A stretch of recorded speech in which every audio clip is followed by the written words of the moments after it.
चलिए एक बार नजर डालते हैं देश दुनिया की महत्वपूर्ण 10 बड़ी खबरों पर सिर्फ 10 मिनट में। उससे पहले आपने अभी तक चैनल को सब्सक्राइब नहीं किया है तो सब्सक्राइब कर दें।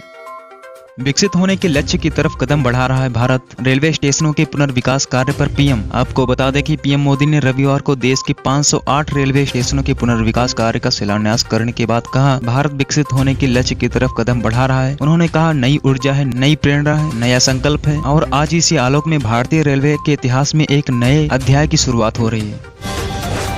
कौन है भारत की 17 वर्षीय आदिति स्वामी जो बनी तीरंदाज में सबसे कम उम्र की विश्व चैंपियन। आपको बता दें कि महाराष्ट्र की सतारा निवासी 17 वर्षीय आदिति गोपीचंद स्वामी तीरंदाजी में सीनियर वर्ग की व्यक्तिगत स्पर्धा में सबसे कम उम्र की विश्व चैंपियन बनी है। आदिति के पिता सरकारी स्कूल में गणित के शिक्षक हैं और उनकी मां भी एक सरकारी कर्मचारी हैं। महिलाओं की कंपाउंड तीरंदाजी में उनका 30वां रैंक है और उन्होंने 2 महीने पहले जूनियर वर्ल्ड टाइटल जीता है।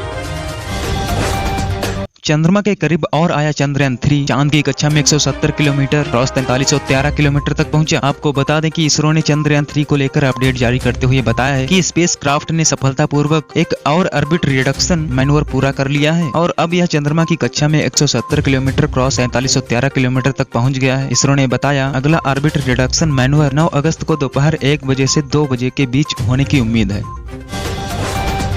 भारत को 12 साल में पहली बार वेस्टइंडीज के खिलाफ लगातार 2 अंतर्राष्ट्रीय मैचों में मिली हार। आपको बता दें कि वेस्टइंडीज ने रविवार को गुयाना में दूसरे T20 मैच में भारत को 2 विकेट से हराकर 5 मैचों की सीरीज में 2-0 की बढ़त बना ली। इसके साथ ही भारत को 12 साल में पहली बार वेस्टइंडीज के खिलाफ लगातार 2 अंतर्राष्ट्रीय मैचों में हार मिली। दूसरे T20 में वेस्टइंडीज के विकेट कीपर बल्लेबाज निकोलस पुरन ने सर्वाधिक 40 गेंदों पर 67 रन बनाए। केंद्रीय कर्मचारियों व पेंशन भोगियों का महंगाई भत्ता 3% से बढ़ाकर 45% कर सकती है सरकार। रिपोर्ट। आपको बता दें कि रिपोर्ट के अनुसार सरकार केंद्रीय कर्मचारियों व पेंशन भोगियों का महंगाई भत्ता 3 से बढ़ाकर 45% तक कर सकती है। सरकार ने आखिरी बार मार्च 2023 में महंगाई भत्ता 38 से बढ़ाकर 42% किया था, जो 1 जनवरी से प्रभावी हुआ था। फिलहाल केंद्र के 1 करोड़ से अधिक कर्मचारियों व पेंशन भोगियों को 42% महंगाई भत्ता मिल रहा है।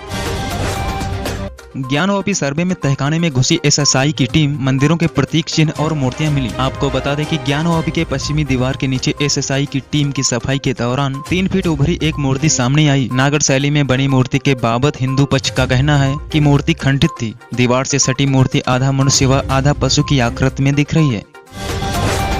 नूह में बुलडोजर से गरीब मुस्लिमों को बनाया जा रहा है निशाना। असली मुजरिम तो बंदूक लेकर घूम रहे हैं। हरियाणा सरकार पर बरसे ओवैसी। आपको बता दें कि ओवैसी ने कहा, सुप्रीम कोर्ट ने कहा था कि कोई भी बुलडोजर एक्शन लेने से पहले सरकार को कानून की प्रक्रिया का पालन करना होगा। बिना बिल्डिंग मालिक को अपनी बात रखने का मौका दिए कोई कार्रवाई नहीं कर सकता। बस इल्जाम की बुनियाद पर सैकड़ों गरीब परिवारों को बेघर कर दिया गया। हरियाणा में सिर्फ गरीब मुस्लिमों को निशाना बनाया गया है और एक तरफा कार्रवाई की जा रही है।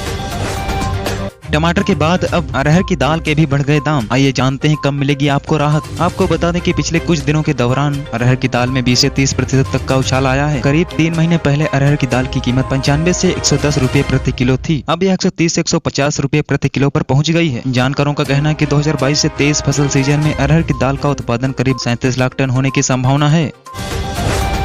बंगाल गवर्नर ने अब पीस ट्रेन शुरू करने को लेकर रेल विभाग से की बात। आपको बता दें कि पश्चिम बंगाल के राज्यपाल सीवी आनंद बोस ने इंटर स्टेट पीस ट्रेन शुरू करने के लिए रेलवे विभाग से बातचीत शुरू कर दी है। पिछले दिनों पश्चिम बंगाल में हिंसा और खून खराबी की शिकायतों के समाधान के लिए राज्यपाल ने राजभवन परिसर में पीस रूम खोलने की पहल की।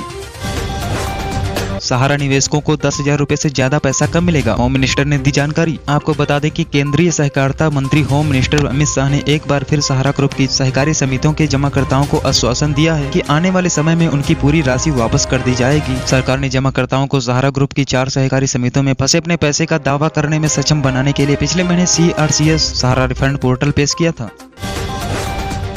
बॉलीवुड फिल्म में सीमा हैदर की एक्टिंग, पाकिस्तान से आए रिएक्शन। पाकिस्तान से आई सीमा हैदर को राजनीति, नौकरी और फिल्म में काम करने का ऑफर मिला है। इसको लेकर सीमा हैदर बेहद उत्साहित है। Johnny fire frocks production house के तले उदयपुर के कन्हैया लाल हत्याकांड पर फिल्म बन रही है। इस फिल्म में सीमा को एक रॉ एजेंट का किरदार ऑफर हुआ है, लेकिन जैसे ही यह खबर पाकिस्तान के लोगों को पता चली तो उनके रिएक्शन इस पर आने लगे। सीमा के पति गुलाम हैदर का भी रिएक्शन सामने आया है। पाकिस्तानी यूट्यूबर से बातचीत में सीमा के पति गुलाम हैदर ने कहा कि सीमा सिर्फ फेमस होने के लिए ऐसा कर रही है। वहीं पाकिस्तान के लोगों का भी यही कहना है। लोकसभा चुनाव में बीएसपी को लगेगा तगड़ा झटका, बीजेपी को यूपी में मिल रही कितनी सीटें, सर्वे में बड़ा खुलासा। आपको बता दें कि लोकसभा चुनाव 2024 को लेकर सभी राजनीतिक पार्टियों ने अपनी तैयारी शुरू कर दी है। वहीं क्षेत्रीय दल भी किसी तरह की कोई कोर कसर छोड़ना नहीं चाहते हैं, क्योंकि लोकसभा चुनाव में अब सिर्फ 7 महीने का वक्त बचा है। एनडीए के साथ 38 दल हैं, तो वहीं विपक्षी गठबंधन इंडिया में 26 पार्टियां शामिल हैं, जबकि बसपा प्रमुख मायावती की पार्टी इन दोनों गठबंधन में किसी का भी हिस्सा नहीं है। ऐसे में लोकसभा चुनाव को लेकर जो सर्वे किया गया है उससे बसपा की टेंशन बढ़ना लगभग तय है। यूपी सीएम ने विधान भवन के गाइडेड टूर के लिए किया वेबसाइट का शुभारंभ, 100 रुपए का होगा टिकट। आपको बता दें कि विधानसभा प्रमुख सचिव प्रदीप दुबे जनता के लिए इसका टिकट 100 रुपए, कॉलेज के छात्र छात्राओं के लिए 50 रुपए व स्कूली बच्चों के लिए 25 रुपए तक होगा। डिजिटल कॉरिडोर में सदन की गतिविधियां व इतिहास देखने को मिलेगा। टमाटर बेचकर करोड़पति बने तेलंगाना के किसान ने खरीदी एक नई कार व एक नया ट्रैक्टर। आपको बता दें कि टमाटर की अत्यधिक कीमतों के बीच टमाटर बेचकर करोड़पति बने तेलंगाना के अनंत रेड्डी नामक किसान ने नई हुंडई वेन्यू कार व नया ट्रैक्टर खरीदा है। वहीं 5 एकड़ के खेत में उगाई टमाटर बेचकर 1.4 करोड़ कमाने वाले कर्नाटक के 35 वर्षीय किसान अरविंद अब अपनी मां के लिए आलीशान मकान खरीदेंगे। अरविंद की मां एक आंगनबाड़ी कार्यकर्ता है। दिल्ली सेवा बिल पर चर्चा के दौरान राज्यसभा में विपक्षी सांसदों ने लगाए इंडिया इंडिया के नारे। आपको बता दें, राज्यसभा में सोमवार को दिल्ली राष्ट्रीय राजधानी राज्य क्षेत्र शासन विधेयक 2023 पर चर्चा के दौरान विपक्ष के नेताओं ने इंडिया इंडिया के नारे लगाए। वहीं एनडीए के सांसदों ने इस दौरान मोदी मोदी के नारे लगाए। दरअसल 26 विपक्षी दलों के गठबंधन का नाम इंडिया रखा गया है और विपक्षी दल इस विधेयक का विरोध कर रहे हैं। मणिपुर में महिलाओं के खिलाफ हुए अपराध के सभी 12 मामलों की जांच करेगी सीबीआई। आपको बता दें कि मणिपुर सरकार ने सुप्रीम कोर्ट को बताया है कि राज्य में महिलाओं के खिलाफ हुए अपराध के सभी 12 मामलों की जांच करेगी CBI. Solicitor general Tushar Mehta ने कहा कि ऐसे मामले में दोबारा सामने आने पर उसकी जांच भी सीबीआई करेगी। वकील आर वेंकटरमणि ने सुप्रीम कोर्ट को बताया कि मणिपुर में सरकार गंभीरता से स्थिति संभाल रही है।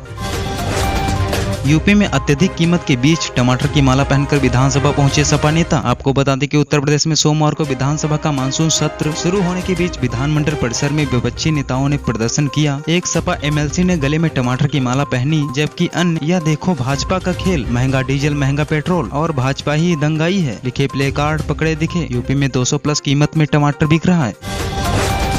कांग्रेस राज्य में पंचायती राज संस्थाओं को सशक्त करने के ठोस प्रयास नहीं किए गए, पीएम मोदी। आपको बता दें कि प्रधानमंत्री नरेंद्र मोदी ने सोमवार को बीजेपी के क्षेत्रीय पंचायती राज परिषद कार्यक्रम को संबोधित करते हुए कहा, आजादी के बाद 4 दशक तक कांग्रेस को समझ नहीं आया कि गांव में पंचायती राज व्यवस्था लागू करना कितना आवश्यक है। उन्होंने कहा कि कांग्रेस के शासन में पंचायती राज संस्थाओं को सशक्त करने के ठोस प्रयास कभी नहीं किए गए।